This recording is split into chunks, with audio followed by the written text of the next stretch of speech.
Oh, ay, ay, ay, ay. Yeah, yeah. Oh. Bismillahirrahmanirrahim. Assalamualaikum warahmatullahi wabarakatuh. Eh, Pada kesempatan ini kita akan membahas tentang pembelajaran fikih pada season kedua. Nah, pembelajaran fikih pada saat ini, pada season ini itu membahas tentang jenis-jenis makanan yang halal dan haram, pengertian, jenisnya, pembagiannya, hikmahnya, itu akan kita bahas.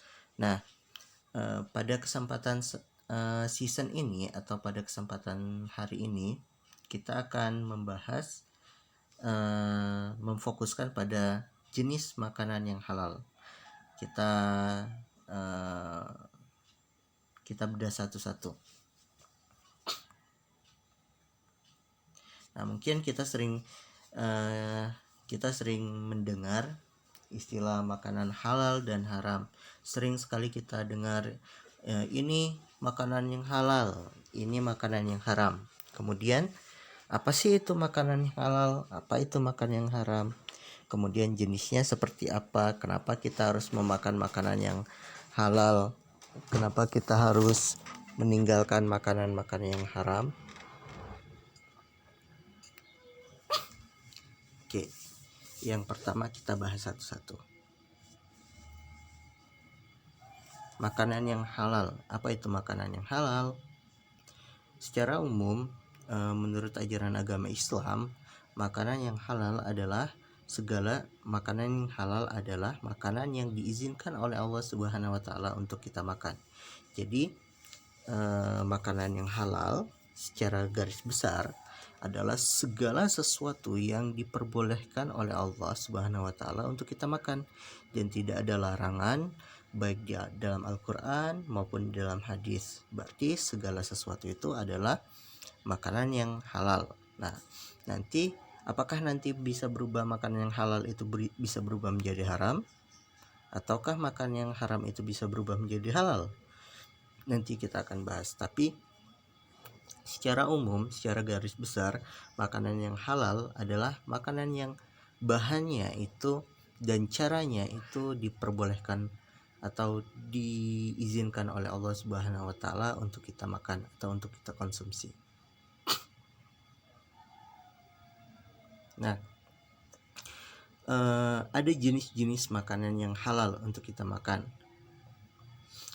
Yang ada dua jenis. Yang pertama itu adalah makanan berdasarkan zatnya atau makanan berdasarkan bahan-bahannya.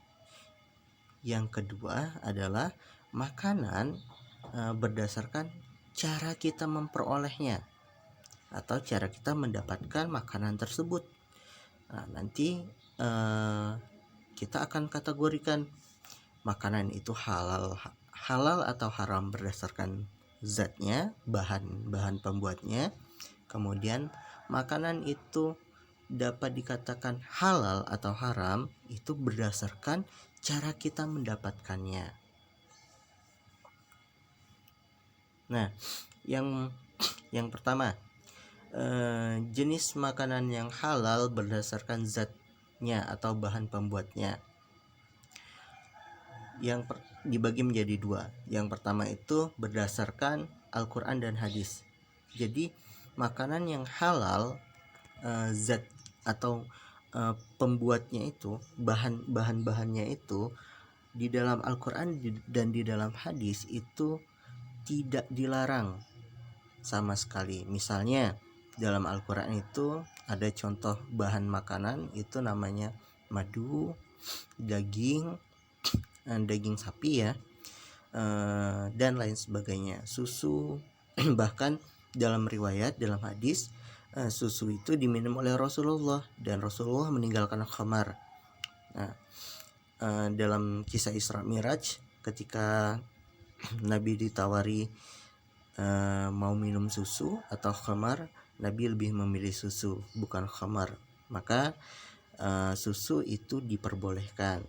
Nah, nanti ada bahan utama yang susu, nanti ada permen susu, ada roti susu dan lain sebagainya. Yang kedua,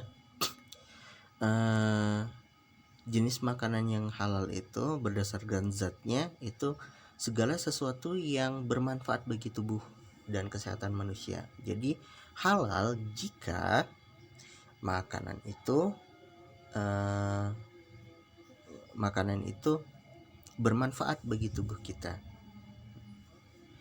Misalnya sayur-sayuran, vitamin, itu segala sesuatu yang halal karena bermanfaat, sangat bermanfaat bagi tubuh kita. Yang ketiga, tidak merusak badan maupun akal pikiran. Jadi yang kita makan itu harus tidak merusak badan kita. Contohnya kita makan makanan yang kotor misalnya, yang menyebabkan sakit pada diri kita, atau kita minum obat yang membuat kita kehilangan akal sehat. Nah, itu sesuatu yang haram. Tapi kalau misalnya kita makan makanan yang sehat, yang bermanfaat bagi tubuh kita dan pikiran kita, nah itu adalah makanan-makanan yang halal. Ya, yang terakhir adalah tidak kotor, najis, dan menjijikan.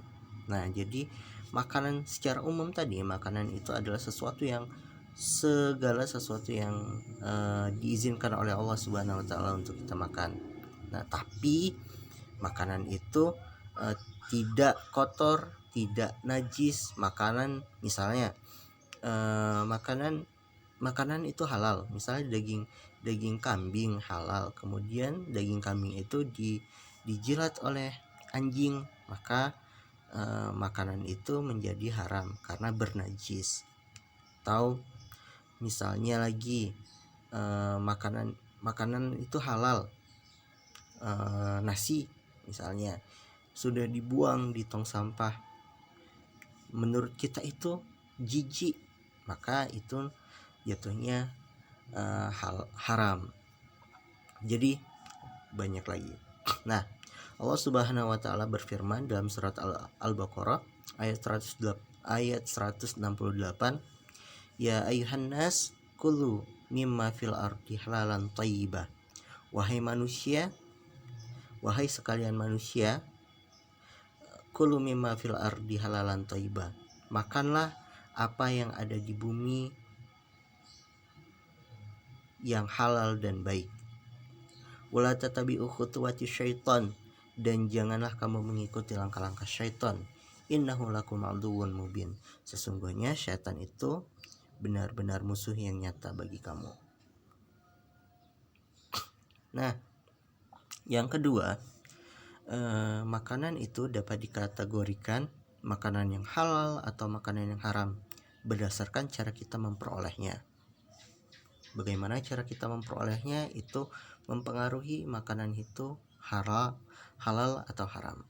Yang pertama, didapat dengan cara yang tidak dilarang oleh agama. Jadi ketika kita memakan sesuatu, kemudian kita tahu itu dilarang oleh agama, misalnya mencuri, mengambil hak orang lain. Nah, jatuhnya hukum makanan yang kita makan meskipun zatnya halal tapi cara memperolehnya haram, maka makanan itu dikategorikan adalah makanan yang haram untuk kita konsumsi. Misalnya kita beli bakso tapi tidak dibayar, sudah makan, terus itu kita kasih mangkoknya, kemudian mas aku tadi sudah bayar, padahal kita belum bayar.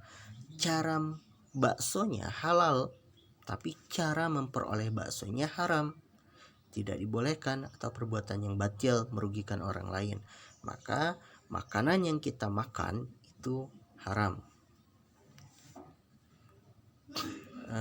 Allah Subhanahu wa taala berfirman dalam surat Al-Baqarah ayat 188, wala taqulu amwalakum bainakum bil batil. Nah, janganlah sekali-kali kalian memakan harta dari sebagian kalian atau dari teman-teman kalian itu dengan cara yang batil atau dengan cara yang dilarang oleh Allah Subhanahu wa taala. Yang kedua itu diperoleh dengan cara riba. Nah, harta yang diperoleh dengan cara riba ini haram untuk dimakan. Dalam hadis lain Allah dalam hadis Rasulullah SAW bersabda bahwasanya ada 70 ada riba itu dibagi menjadi 73 bagian, dan dosa paling kecil dari riba itu bagaikan kita menikah dengan ibu sendiri. Nah, apa itu riba? Allah Subhanahu wa taala berfirman dalam surat Al-Baqarah ayat 276. Tamhaqullahu riba wa yurbi shadaqat. Allah memusnahkan riba dan menyuburkan sedekah. Jadi kita tidak boleh memakan makanan dari hasil riba. Contohnya apa sih riba? Riba itu penambahan bunga pada pinjaman kita. Misalnya Pak Tono membutuhkan uang, tiba-tiba Pak Jajang meminjami Pak Tono ini uang dengan syarat Pak Tono harus mengembalikan Pak Tono meminjam uang 1 juta ke Pak Tono.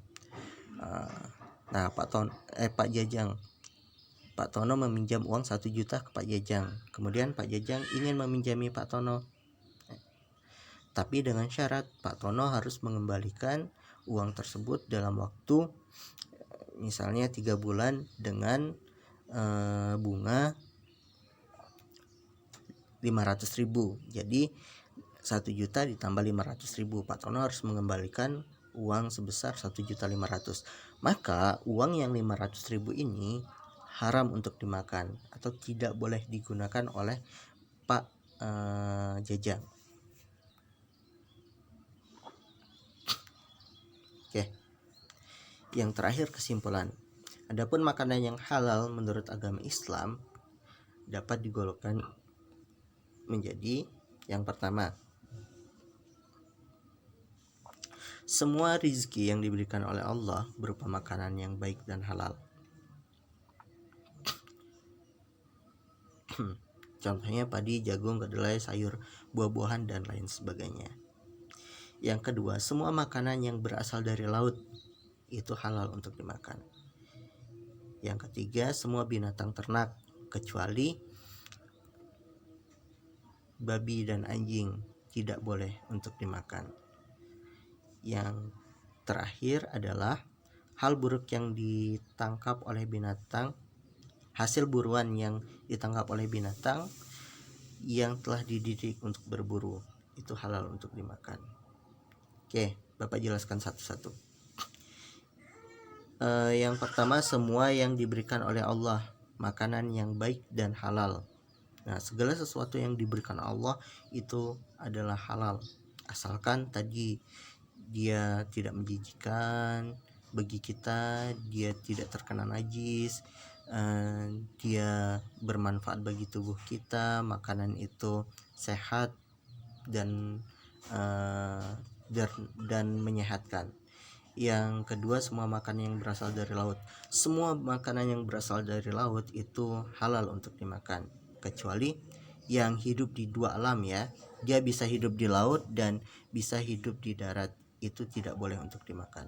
Yang ketiga, semua binatang ternak. Semua binatang ternak yang dipelihara itu halal untuk dimakan. Yang keempat, hasil buruan yang ditangkap misalnya kita berburu dengan menggunakan anjing. Nah, kemudian buruan itu digigit oleh anjing dan sempat kita sembelih, maka hasil buruan itu halal untuk dimakan. Oke. Tentu ada hikmah. Apa sih hikmah makan makanan yang halal? Ada beberapa hikmah. Yang pertama, mendapatkan kesehatan hati dan jasmani. Yang kedua, supaya doa kita dikabulkan oleh Allah, karena doa orang yang memakan makanan yang haram itu itu tidak akan dikabulkan oleh Allah Subhanahu wa taala. Bahkan orang yang memakan makanan yang haram, kemudian makanan yang haram itu tumbuh menjadi daging. Nah, daging dari makanan yang haram itu akan dibakar oleh api neraka, dibakar hangus tumbuh lagi, Jadi semoga kita dihindarkan dari siksaan api neraka. Yang ketiga, dijauhkan dari siksa api neraka seperti tadi. Jadi makanan yang halal itu akan setidaknya mengurangi dosa-dosa kita. Yang keempat, menumbuhkan perbuatan baik. Jadi ketika kita mengisi perut kita atau memakan makanan yang halal, maka makanan yang halal itu akan membawa perilaku baik bagi diri kita. Ada ungkapan yang mengatakan ketika kita mengisi teko itu mengisinya dengan air susu, maka yang kita tuangkan nanti di gelas adalah air susu. Ketika kita mengisi teko tersebut dengan air got, maka yang keluar saat kita menuangkan ke dalam gelas itu adalah air got. Jadi apa yang kita makan adalah cerminan dari perilaku kita. Oke, sekian dari Bapak. Terima kasih atas perhatiannya. Semoga kita semua diberikan kesehatan oleh Allah Subhanahu wa taala, diberikan makanan yang halal dan baik, halalan thayyiban. Jadi tidak hanya halal tapi baik untuk kita. Oke, untuk mata pelajaran fikih tidak akan ada tugas. Terima kasih. Billahi taufiq wal hidayah. Kita akhiri pertemuan ini dengan doa kafaratul majelis. Subhanakallahumma wa bihamdika asyhadu an la ilaha illa anta astaghfiruka wa atubu ilaik. Wassalamualaikum warahmatullahi wabarakatuh.